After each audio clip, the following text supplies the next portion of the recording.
इस वक्त एक बड़ी खबर सामने आ रही है। कांग्रेस लीडर पी चिदंबरम ने कश्मीर मामले पर ट्वीट किया है। जम्मू कश्मीर का रियासत का दर्जा बहाल किया जाए।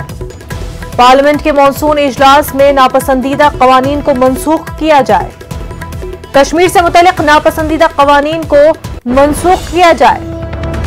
इस वक्त की बड़ी खबर आपको बता रहे हैं। कांग्रेस लीडर पी चिदंबरम ने कश्मीर मामले को लेकर के ट्वीट किया है। ट्वीट में लिखते हैं, जम्मू कश्मीर का रियासत का दर्जा बहाल किया जाए।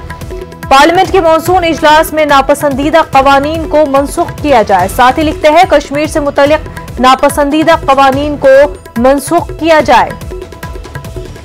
आपको बता दें, 24 जून को वज़ीर-ए-आज़म नरेंद्र मोदी की सदारत में काफी अहम मीटिंग जम्मू कश्मीर के हवाले से होने जा रही है, जिसमें जम्मू कश्मीर के पॉलिटिकल लीडरान को दावतनामा भेजा गया है और उसमें शिरकत करने जा रहे हैं। ऐसे में कांग्रेस लीडर पी चिदंबरम ने कश्मीर मामले को लेकर के ट्वीट किया है।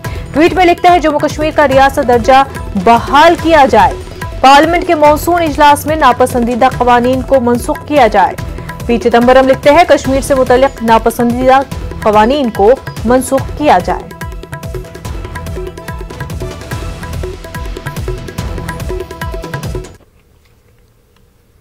आगे बढ़ते हैं। दिल्ली के उद्योग नगर इलाके में एक